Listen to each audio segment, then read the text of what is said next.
rakyat sudah cerdas, sudah pintar, ya, tidak mau dibodohi lagi oleh order-order atau pecundang-pecundang pengkhianat-pengkhianat bangsa yang merongrong rakyat Indonesia, yang menghancurkan kedaulatan Indonesia. Ingat, kami merasa dicurangi. Saya tetap melawan. Saya akan turunkan pasukan-pasukan, bahkan rakyat Indonesia saya serukan semuanya harus turun di jalan. Kampung KPU, kampung KPU, kampung KPU. Takbir! Takbir! Bismillahirrahmanirrahim. Bismillahirrahmanirrahim. Bismillahirrahmanirrahim. Sekarang pemilu Pilpres sudah selesai. Sudah tiba waktunya Anda untuk segera mengundurkan diri.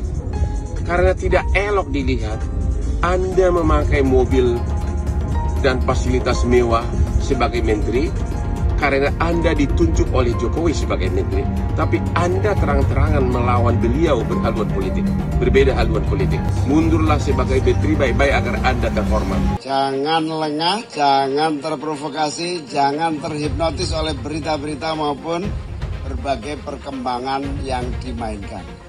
Sama dengan pemilu yang lalu, belum apa-apa sudah ada yang sujud syukur. Kita harus terus waspada, waspadalah. Karena pada dasarnya proses ini masih panjang. Tetap serius, semangat, dan terus jaga suara Amin dan partai-partai kita. Insya Allah hasil akhirnya kita yang akan menjadi pemenang pemilu tahun 2024. Kita memiliki misi yang jauh lebih besar. Kita ingin membangun demokrasi di Indonesia menjadi demokrasi yang makin menjunjung tinggi adab, yang menjunjung tinggi etika.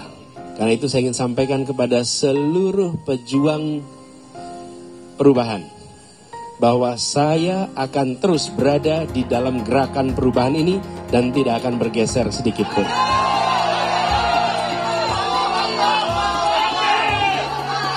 Saudara semua, terus kita berjuang. Perjuangan kita belum selesai. Perjuangan kita masih panjang. Perubahan adalah keniscayaan. Perubahan adalah keniscayaan. Maka kita bekerja terus untuk perubahan itu. Jangan khawatir, saya tidak akan bergeser kanan kiri. Kita terus dalam gerakan perubahan ini. Ada teman-teman kita yang ditawarin. Yang ditawarin. Jadi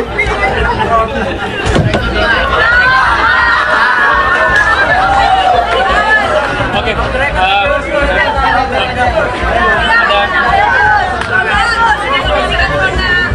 Ini live.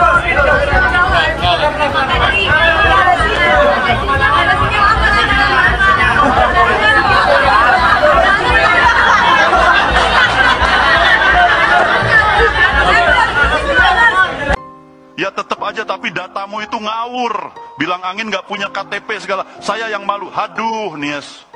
Itu saya berusaha kalem aja Pak buat ngeles. Kesalahan masa lalu kamu itu kebanyakan sih. Saya juga merasa dibohongin nih sama si Mimin.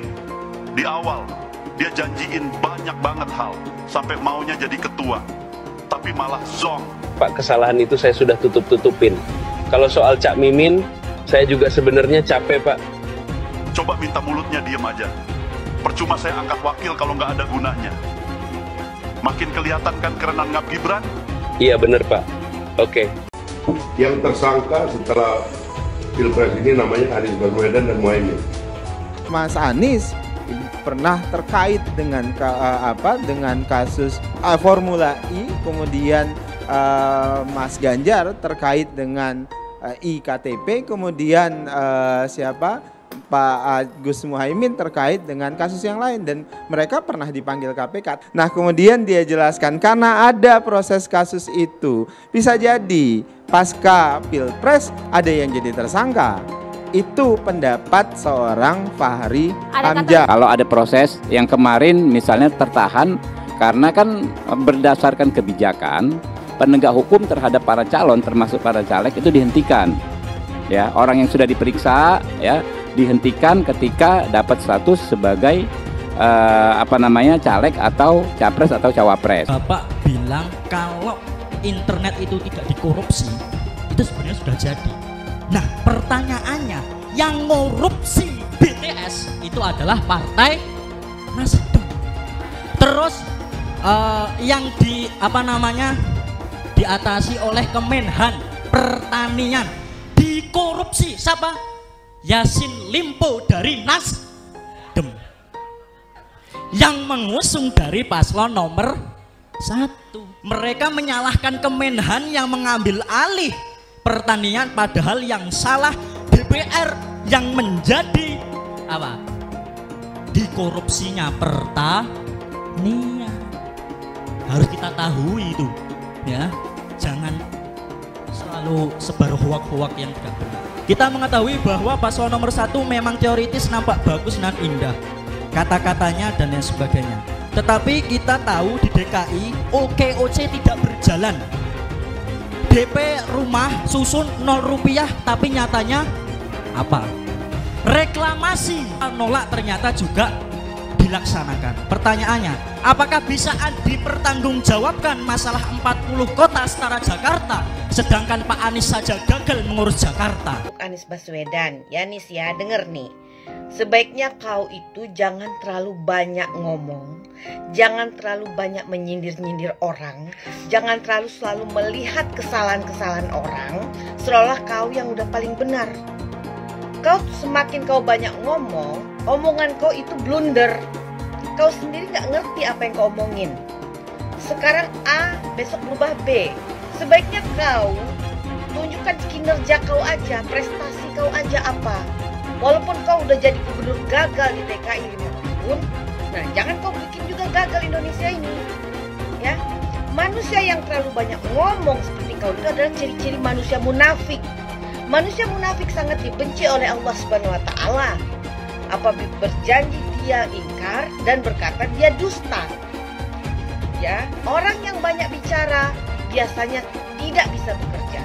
Paham itu ya Anies Baswedan? Banyak yang ngajak aku buat dukung Pak Anies di Pilpres ini, tapi aku tolak karena jujur aku kurang seret sama rekam jejaknya sih. Loh, kok bisa? Di sini kita bahas berdasarkan data ya. Kalau menurutku, dari janji-janji utama Pak Anies pas kampanye jadi gubernur DKI, hasilnya ternyata justru mengecewakan sih. Misal program rumah DP 0 rupiah. Dari target awal 200.000 unit hunian, sampai akhir beliau menjabat yang dibangun cuma 2.000-an unit, alias cuma 1% dari target awal. Dan yang awalnya dikhususkan untuk yang berpenghasilan 7 juta ke bawah, ujungnya yang bergaji 14 juta pun juga boleh beli. Udah gitu, pengadaan lahannya juga kena kasus korupsi ya. Lalu program OKOC, hasilnya juga 0 besar ya. Loh, tapi OKOC kan programnya Pak Sandi, Bang. Nggak ada tuh namanya program wakil. Yang ada ya program gubernur. Dan di saat beliau selalu menekankan soal keberpihakan, faktanya beliau malah menghabiskan triliunan buat balapan Formula E, yang menurutku cuma bisa dinikmati segelintir masyarakat menengah ke atas. Dan yang paling bikin aku khawatir, Pak Anies juga punya rekam jejak untuk menghentikan program Pak Jokowi ya. Misal Balai Kota Jakarta yang di zaman Pak Jokowi terbuka untuk pengaduan masyarakat, sama beliau malah ditutup. Juga program normalisasi sungai Pak Jokowi diubah jadi naturalisasi, dan pengerjaannya pun mandek ya. Mungkin karena hal-hal seperti ini juga yang bikin beliau dulu diberhentikan sebagai menteri oleh Pak Jokowi. Kita harus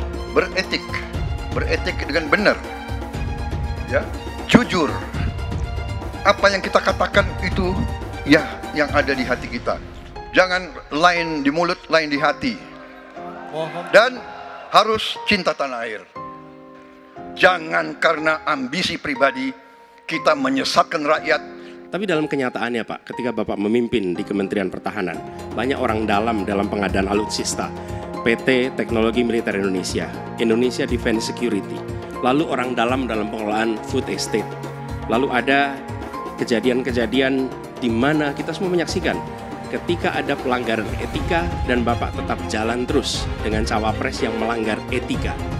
Artinya ada kompromi atas standar etika. Standar etika ini fakta.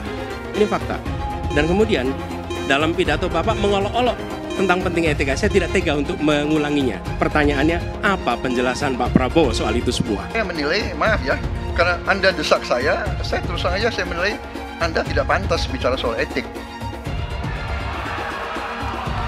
Itu saja. Saya merasa bahwa Anda itu posturing ya, Anda tuh menyesatkan. Itu aja ya. Saya boleh berpendapat kan? Saya menilai Anda tidak berhak bicara soal etik karena Anda memberi contoh yang tidak baik soal etik. Terima kasih. Fenomena ordal ini menyebalkan. Di seluruh Indonesia kita menghadapi fenomena ordal. Ada ordal di mana-mana yang membuat meritokratik nggak berjalan, yang membuat etika luntur. Dan ketika fenomena ordal itu bukan hanya di masyarakat, tapi di proses yang paling puncak terjadi ordal, maka rakyat kebanyakan, dan ini saya rasakan beberapa waktu yang lalu, beberapa orang guru berjumpa dengan saya dan mereka mengatakan, Pak, di tempat kami pengangkatan guru-guru itu mendasarkan ordal. Kalau tidak ada ordal, nggak bisa jadi guru, nggak bisa diangkat. Lalu apa jawabannya? Atasan saya bilang, wong yang di Jakarta aja pakai ordal, kenapa kita di bawah tidak boleh pakai ordal? Kalau berbicara ordal, lupa waktu jadi gubernur. TGUPP, lupa dia. Ordalnya dia itu, tim sukses dia itu semua di sana. Jadi Anies itu banyak yang dia omongin, padahal dia melakukan hal yang dia pertanyakan. Mas Anies, Mas Anies. Mas Anies, masa sih angin kok sampai nggak punya KTP lo ya? Angin keluar, angin masuk, angin keluar, masuk angin dodo ya. Angin puting beliung, wes, angin-anginan, itu kok semua bisanya nggak punya KTP itu loh ya. Angin dari Jakarta ke Lampung ke Sumatera ke Jawa itu ya, kok bisanya liar begitu. Sama seperti air hujan ya, air hujan itu yang banjir itu bukan banjir ya, itu air parkir ya, air yang parkir Mas Anies, Mas Anies. Mau punya pemimpin yang seperti itu ya, mau punya pemimpin yang seperti itu, dikiranya rakyat ini bodoh semua kali ya.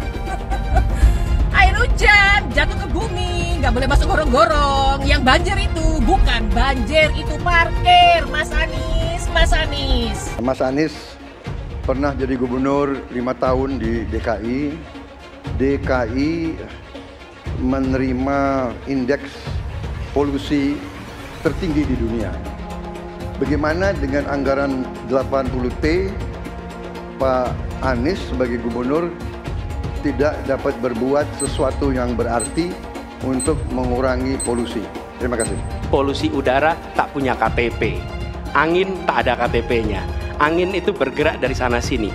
Ketika polutan yang muncul dari pembangkit listrik tenaga uap mengalir ke Jakarta, maka Jakarta punya indikator, karena itu Jakarta mengatakan ada polusi udara. Ya susah kalau kita menyalahkan angin dari mana saja ya. Kalau kita dengan gampang menyalahkan angin, hujan dan sebagainya, ya mungkin tidak perlu ada pemerintahan kalau begitu ya. Mas Anies, Mas Anies.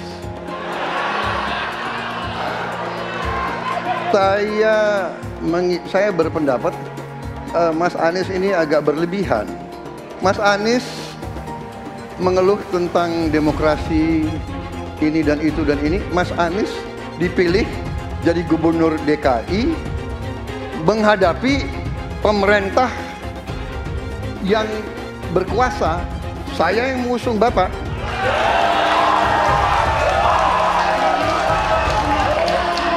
Kalau demokrasi kita tidak berjalan, tidak mungkin Anda jadi gubernur.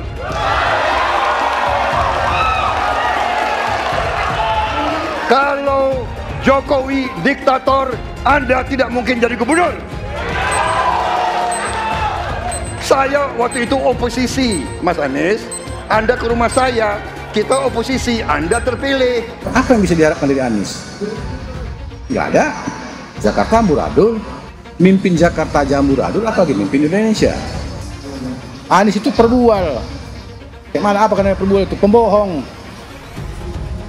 Pembohong itu Anies itu. Gak usah dengar itu. Nggak layak jadi pemimpin. Apalagi jadi presiden. Di Jakarta aja kamu tengok itu amburadul. Di Jakarta tingkat kemiskinan tinggi. Pembangunan Apa yang bisa dibangun Jakarta?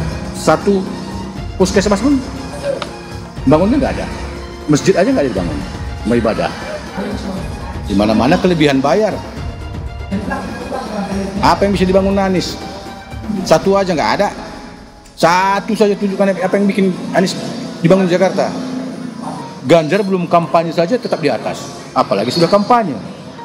Anies yang sudah keliling Indonesia, yang naik jet pribadi, keliling, jangankan naik, makin nyungsep ke bawah. Nah, masyarakat sudah tahu siapa Anies.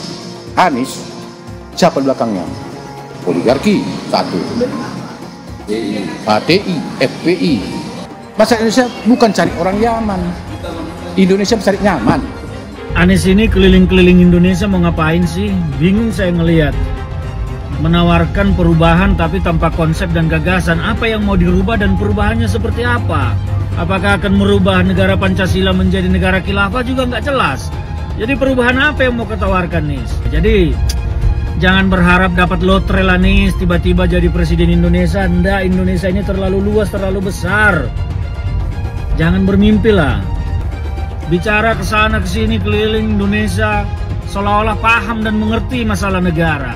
Lawang jadi gubernur aja 5 tahun kamu nggak ngerti masalah Jakarta. Apa yang kamu lakukan dengan Jakarta? Nggak ada nih, nggak ada. Masalah Jakarta segitu banyak tak satu pun yang selesai. Yang ada malah kerusakan bertambah. Anies hendak jadi presiden, hendak mengadakan perubahan. Perubahan apa nak kau buat? Nak kau balik Indonesia ini telontang jadi telangkup.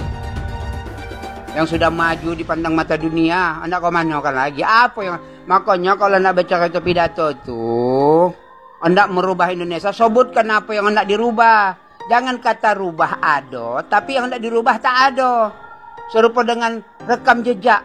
Lihat rekam jejak. Apa rekam jejak kau di Jakarta? Apa yang kau jaga di Jakarta? Bukan yang ada kalau jaga di Jakarta kau bilang rekam jejak, seakan pidato dulu rekam jejak saja.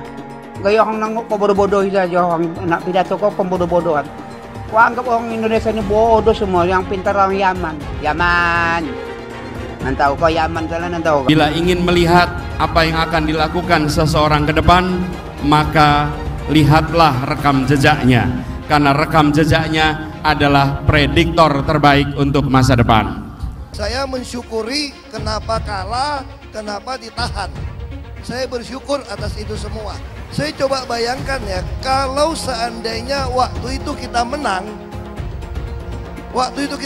gitu ya, hari ini belum tentu kita bisa nikmati seperti ini. Kita bersyukur 5 tahun Tuhan izinkan kasih ke orang yang pintar ngomong untuk kerja. Coba kalau kita bayangkan gitu ya, kalau kemarin saya masih jadi gubernur, ini saya udah turun ini. Tapi yang pintar ngomong itu dikira orang hebat kan? Ini lebih berbahaya tahun 2024, langsung ketahuan karakternya. Langsung ketahuan itu. Di saya juga ada kutipan Pak di kamar saya Pak. Tulisannya, Jakarta telah mengambil keputusan yang fatal. Jangan sampai bapak politik identitas justru menang dengan cara menipu umat Kristen. Jadi kalau sekarang umat Kristen mendukung Anies, mereka akan membayar mahal kerelaannya untuk menukar iman hanya untuk kepentingan sesaat. Kita tahu Anies lahir dari apa? Politik identitas. Yang dia dulu melabeli kafir semuanya kepada yang non-muslim. Saya mintalah kepada muslim yang waras dan kepada kelompok minoritas. Janganlah Anda memilih pemimpin yang berkarakter seperti Anies. Elektabilitasnya Anies merosot ya seiring mulai terkuaknya kontroversi dari kepemimpinan Anies di Jakarta. Gen Z juga tahu kalau Anies adalah sosok yang didukung kelompok intoleran yang membuat Pilgub DKI 2017 menjadi sangat kotor. Politik identitas yang mengarah ke perpecahan seperti yang dikeluarkan pendukungnya Anies, yaitu Kadrun bin Kamret. Kafir lah, laknat lah, PKI lah, ya cuman itu doang kemampuannya. Itulah pendukung Anies. Jangan pernah takut melawan Kadrun yang cuma pengen Indonesia hancur. Presiden kita ini memecah belah umat. Kalau punya jejak pernah memecah belah umat, jangan dipilih. Kita lihat apakah pemimpin kita, calon pemimpin kita ini ya pernah menggunakan agama sebagai alat untuk memenangkan kepentingannya atau tidak. Kalau agama diperalat untuk merebut kekuasaan, jangan dipilih. Sekali lagi, kalau ada calon pemimpin yang punya rekam jejak memperalat agama untuk kepentingan politiknya, jangan dipilih. Bapak Politik Identitas Indonesia Anies Baswedan, Bapak Intoleransi Indonesia Anies Baswedan, jangan lupakan, jangan terlena, jangan sampai dia pecahkan kita dengan dagangan ayat dan mayatnya. Air itu turun dari langit, turunnya ke atap rumah langsung sumur bor, bukan ke sungai dan ke laut. Saya ingatkan, jangan ada lagi politik identitas. Jangan ada lagi politisasi agama. Penjajahan di depan mata itu di Jakarta. Kita semua pribumi ditindas, kini saatnya kita menjadi tuan rumah di negeri sendiri. Saya bilang, Nis, ente nggak bisa jadi presiden. Kenapa? Karena presiden adalah orang Indonesia asli, saya bilang. Mas Anies, ibunya Arab, bapaknya Arab, kakeknya Arab. Mas Anies nikah dengan keturunan Arab. Menantu Mas Anies, anak Mas Anies nikahnya dengan Arab lagi. Jadi Mas Anies kalau merepresentasikan Indonesia agak kurang ke Indonesianya. Mungkin 3% Indonesia aja yang bisa direpresentasikan oleh Mas Anies. PKI yang kita harapkan, Anies Baswedan yang begitu jelas Islamnya. 4 tahun 8 bulan jadi gubernur. Mana peraturan pergub saja yang melarang miras? Mana perda Islam apalagi? Yang akhirnya tidak berani juga menegakkan hukum. Banjir tetap banjir, macet tetap macet, kriminalitas Jakarta. Anda tahu, 2 menit sekali terjadi pencurian. Sekarang orang sedang euforia, dia mau dicapreskan. Bagaimana umat terjebak lagi, bodoh lagi, masuk lagi. Kalau misalnya memang Anies itu mau maju dan dia tekad mau menegakkan hukum Islam dan menyatakan perlawanan, saya penuh. Tapi dia tidak lakukan itu. Jangan hanya konsentrasi pada pembangunan benda-benda mati yang indah difoto dan bisa ditunjukkan dalam 5 tahun hasilnya. Kalau kita mau menilai sebuah janji, maka lihat janjinya atau lihat kenyataannya. Dulu janjinya apa ya? Dan ini aneh, betul-betul aneh. Ini bukan kampanye, tapi saya sampaikan sini. Di satu sisi menyiapkan jalur-jalur air untuk dikirim ke laut, di sisi lain di lautnya dipasang dengan pulau reklamasi, tinggal tunggu waktu jadi rob, air balik. Dan ini melawan sunatullah. Kenapa? Air itu turun dari langit ke bumi, bukan ke laut. Harusnya dimasukkan ke dalam bumi, masukkan tanah. Di seluruh dunia air jatuh itu dimasukkan ke tanah, bukan dialirkan pakai gorong-gorong raksasa ke laut. Jakarta telah mengambil keputusan yang fatal. Bukan banjir, itu memang parkir air. Bukan banjir, itu memang parkir air. Masyarakat berkeliling dengan membawa toa untuk memberitahu semuanya, termasuk sirine. Ibon 82 miliar. Apa alat transportasi yang dimiliki oleh hampir setiap orang? Alat transportasi yang dimiliki semua orang adalah kaki.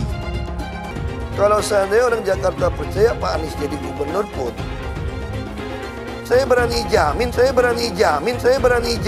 dia akan lakukan normalisasi yang sama seperti saya lakukan kok. Gak usah bohong lah. Tapi ketika air sampai di muara, maka siap untuk dipompa ke laut. Pancasila Soekarno, ketuhanan ada di pantat. Anak Tuhan dari mana? Kalau Yesus anak Tuhan, bidangnya siapa? Besok di seluruh wilayah Indonesia kami katakan damai. Iblis hanya menggoda orang yang beriman. Makanya jarang-jarang orang kafir kerasukan setan. Yang kerasukan setan itu orang baik-baik. Jarang, saya belum pernah nengok Cina kerasukan setan. Pernah tak Ahok itu kerasukan setan? Enggak, setannya juga. Karena sesama setan jarang saling menggoda. Karena di salib itu ada jin kafir. Haleluya. Kepalanya ke kiri apa ke kanan?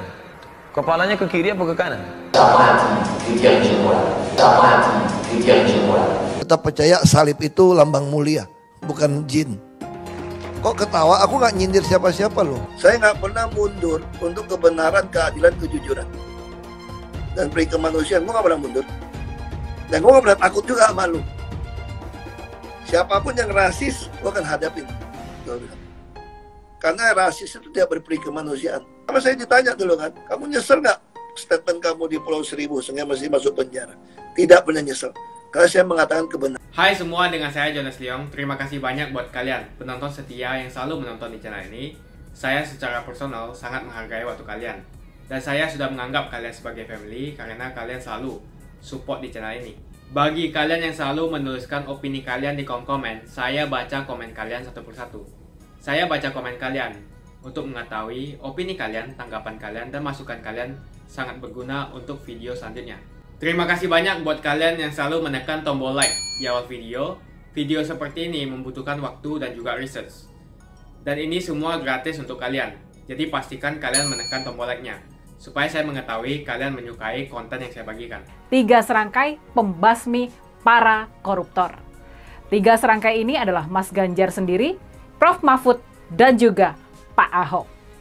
3 serangkai, 3 orang pemberani, 3 orang yang bersih, 3 orang yang anti terhadap korupsi, 3 serangkai pembasmi korupsi, 3 serangkai pembasmi para koruptor. Kalau saja pasangan Ganjar Pranowo dan Mahfud MD berhasil memenangkan Pilpres 2024, kalau saja Mas Ganjar terpilih sebagai presiden dan Prof Mahfud menjadi wakil presiden, maka rakyat Indonesia akan mendapatkan hadiah, akan mendapatkan sebuah berkah, akan mendapat 3 orang pemimpin, akan mendapat 3 serangkai pembasmi korupsi. Itulah 3 tokoh utama di ajang kampanye Pilpres kali ini. Kalau saja ini perandaian ya. Salah satu aspek yang bakal sangat membedakan pemerintahan Mas Ganjar dan Pak Jokowi kelak adalah soal ketegasan dan komitmen dalam pemberantasan korupsi. Gak ada tebang pilih. Mas Ganjar sendiri punya track record sebagai kepala daerah yang sukses membangun pemerintahan yang bersih di daerahnya. Dia menggunakan teknologi informasi dan perbaikan sistem remunerasi. Mas Ganjar juga membangun budaya anti korupsi sejak dini dengan mengajarkan sikap anti korupsi kepada anak-anak sejak di bangku sekolah. Jadi ayo kita bayangkan gimana akan tegasnya, gak bakalan tebang pilih. Gimana bakal gencarnya pemberantasan korupsi ke depannya. Jadi, ayo kita bayangkan gimana pembersihan korupsi akan dituntaskan kalau 3 serangkai ini, kalau Mas Ganjar, Prof Mahfud, dan Pak Ahok ini bersatu di pemerintahan mendatang. Gimana? Udah terbayangkan? Sementara itu, Prof Mahfud, kita semua sudah paham siapa dia. Dialah sang pendekar hukum, sang pembela rakyat yang sangat pemberani, bagaikan peluru tidak terkendali. Para koruptor kelas paus BLBI diburunya. Jenderal Polisi Verdi Sambo dijebloskannya ke penjara. Pemain pajak kelas kakap, Rafael Alun, ikut kena sikat juga. Boleh dikata Mas Ganjar adalah ahlinya membangun sistem pencegahan korupsi. Dan soal ini, bahkan KPK, Komisi Pemberantasan Korupsi, mereka sudah mengakui kehebatan dari Mas Ganjar ini. Dan yang terakhir adalah Pak Ahok. Pak Basuki Cahayapurnama. Siapa yang tidak kenal kegigihan mantan Gubernur DKI Jakarta ini dalam menjaga uang rakyat? Dalam menjaga uang kita dari pencurian oleh oknum-oknum hingga para mafia. Cerita bagaimana Mas Ganjar membenahi birokrasi, menghapus pungli di sekolah-sekolah, memberantas pungli jembatan timbang. Itu semua sudah pernah kita dengar kisah suksesnya, dan ini menjadi catatan penting soal kemampuan Mas Ganjar dalam membasmi korupsi. Dan yang juga penting nih, Mas Ganjar bersama-sama dengan Pak Ahok, mereka pernah menjadi wakil rakyat. 2 wakil rakyat yang bekerja dalam kurun waktu yang sama, yang bekerja di komisi yang sama-sama di tengah-tengah pusaran badai mega korupsi EKTP. Sejak sama-sama bertugas di DPR RI, Mas Ganjar dan Pak Ahok sudah menunjukkan sikap anti korupsi. Ini boleh dikata merupakan sikap yang masih jarang di kalangan politisi kita. Jadi gimana? Sekarang sudah yakin kalau 3 serangkai, kalau 3 pendekar kita, kalau Mas Ganjar, Prof Mahfud, dan Pak Ahok sebagai satu kesatuan, mereka bakal sanggup membersihkan bumi pertiwi dari korupsi, kolusi, dan nepotisme? Ini hebatnya Mas Ganjar dan Pak Ahok. Hebatnya mereka ini berdua, Mas Ganjar dan Pak Ahok, walaupun waktu itu mereka berdua bertugas di Komisi DPR RI yang menangani program EKTP, ada dalam pusaran godaan yang sangat kuat, mereka ini sama-sama tidak terlibat dalam skandal mega korupsi ini. Mereka ini sama-sama adalah wakil rakyat yang nggak bisa disuap, nggak bisa disogok, nggak bisa diajak kompromi, nggak bisa diajak kong kali kong. Nantinya nih ya, nantinya semua praktek KKN itu, semua praktek korupsi, kolusi, dan nepotisme, semuanya bakalan dibabat habis oleh Mas Ganjar dan Prof Mahfud bersama-sama dengan Pak Ahok pastinya. Ya, sudah pasti yang paling ketar-ketir adalah para koruptor dan para oligarki kapitalis. Yang pasti ketar-ketir adalah mereka yang selama ini hobinya memperkaya diri, keluarga dan kelompoknya dengan cara merampok uang rakyat. Yang paling ketar-ketir adalah mereka yang selama ini hobi membuat peraturan yang hanya menguntungkan segelintir kecil oligarki saja. Kenapa kita yakin mereka akan sanggup melakukan itu semua? Sebabnya sederhana saja. Mas Ganjar, Prof Mahfud, dan Pak Ahok ini punya track record. Mereka punya rekam jejak sebagai tokoh-tokoh bangsa yang sudah berbuat dalam mencegah, melawan, dan membasmi korupsi, kolusi, dan nepotisme. Marilah kita bersikap jujur. Di antara 3 pasangan calon di Pilpres 2024 ini, hanya pasangan Ganjar Mahfud lah yang punya rekam jejak yang bagus dalam memberantas korupsi. Benar gak? Makanya, pilih Ganjar Mahfud. Kalau memilih Ganjar Mahfud, kita bakalan bonus Pak Ahok. Kalau Anies maju sebagai calon presiden, pasti dia akan menggunakan politik identitas. Ini adalah jawaban yang dilandasi dengan akal sehat dan melacak jejak politik di masa lalu. Ganjar misalnya, nasionalis tulen, PDIP tulen. Dia tidak akan mungkin memanfaatkan alasan agama, suku, ras untuk mengangkat dirinya atau menjatuhkan lawannya. Ini bukan saja karena elektabilitas yang sudah tinggi, tapi juga karena dia tidak mungkin mendorong masyarakat memilih dengan alasan identitas. Ganjar sebenarnya dikenal sebagai muslim yang taat, tapi dia tidak akan mengangkat isu itu untuk memenangkan kursi kepresidenan.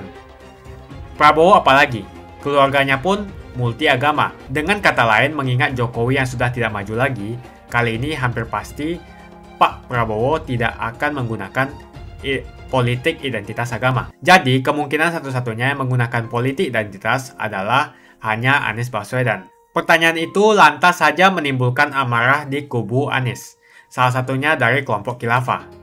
Orang kepercayaan Anies menyatakan politik identitas adalah framing yang selalu dibangun untuk menyudutkan, padahal selama kepemimpinan Anies Baswedan sebagai gubernur tidak sekalipun Anies membeda-bedakan warga berdasarkan agama dan ras. Buat saya, apakah benar menyebut politik identitas itu adalah sekedar framing untuk menyudutkan Anies?